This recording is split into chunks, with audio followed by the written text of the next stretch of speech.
Perkenalkan, nama saya Sofiur Rahman, NIM 25344111036. Di sini pada kesempatan video kali ini saya akan mengulas materi tentang komunikatif dan kesantunan dalam pembelajaran bahasa. Dalam kehidupan sehari-hari, bahasa tidak hanya berfungsi sebagai alat komunikasi, tetapi juga sebagai sarana untuk membangun hubungan yang baik dengan orang lain. Oleh karena itu, kemampuan komunikasi secara efektif dan santun sangat penting, terutama dalam dunia pendidikan. Komunikatif adalah kemampuan seseorang untuk menyampaikan pesan sehingga dapat dipahami dengan baik oleh lawan bicara. Dalam komunikasi yang baik, penutur dan lawan tutur harus saling bekerja sama agar informasi yang disampaikan tidak menimbulkan kesalahpahaman. Menurut Paul Gretsch, komunikasi yang efektif didasarkan pada 4 maksim, yaitu maksim kuantitas, kualitas, relevansi, dan cara. Yang pertama, maksim kuantitas. Maksim kuantitas mengajarkan bahwa informasi harus disampaikan secukupnya, tidak terlalu sedikit dan tidak terlalu banyak. Misalnya ketika guru memberikan tugas kepada siswa, guru cukup menjelaskan tujuan, langkah pengajaran, dan batas waktu pengumpulan tanpa memberikan penjelasan yang bertele-tele sehingga siswa tidak bingung. Maksim kualitas mengajarkan bahwa seseorang harus menyampaikan informasi yang benar dan dapat dipertanggungjawabkan.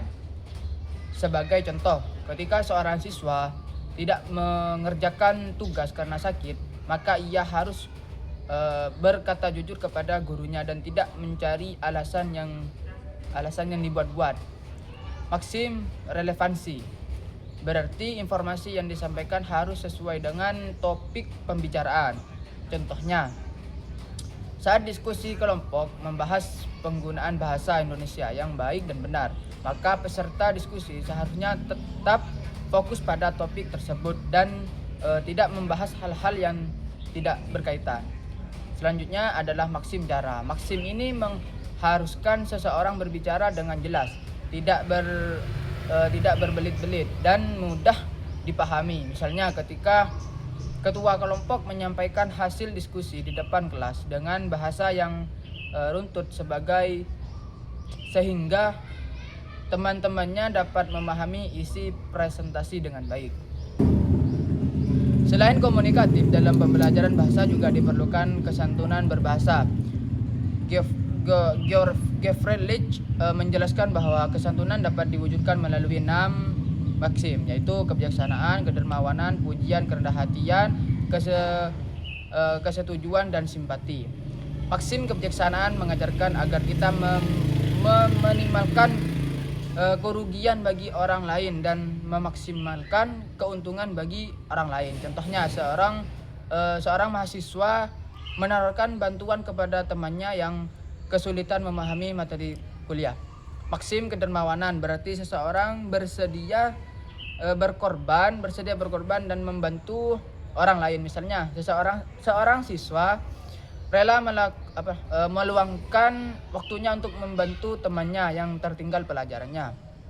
Maksim pujian mengajarkan kita untuk menghargai kelebihan orang lain.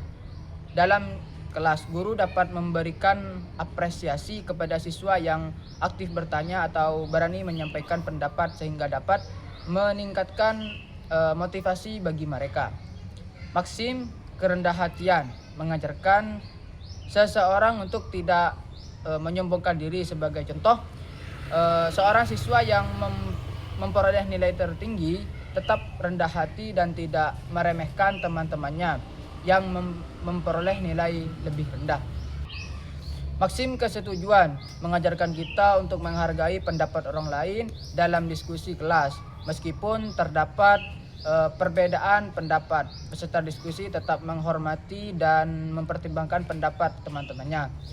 Maksim simpati berarti menunjukkan rasa empati kepada orang lain. Misalnya, ketika ada teman yang mengalami musibah, kita memberikan dukungan moral dan semangat agar ia tetap kuat menghadapi masalahnya. Dalam kehidupan saat ini, khususnya di media sosial, sering ditemukan pelanggaran terhadap prinsip komunikatif dan kesantunan. Banyak pengguna media sosial yang menyebarkan informasi tanpa memastikan kebenarannya, menggunakan kata-kata kasar atau menyerang orang lain dengan komentar negatif. Fenomena ini menunjukkan bahwa kemampuan berbahasa yang baik tidak hanya diperlukan di ruang kelas, tetapi juga dalam komunikasi digital. Komunikatif dan kesantunan sangat penting diterapkan sejak dini karena dapat membentuk karakter seseorang. Orang yang mampu berkomunikasi secara efektif dan santun akan lebih mudah diterima dalam lingkungan sosial, pendidikan, maupun dunia kerja.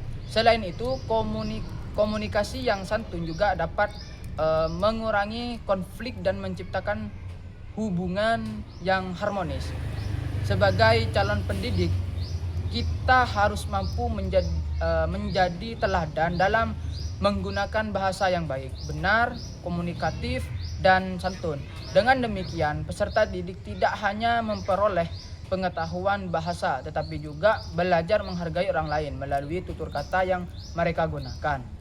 Demikian ulasan yang dapat saya sampaikan. Terima kasih atas perhatian teman-teman. Sekian. Wassalamualaikum warahmatullahi wabarakatuh.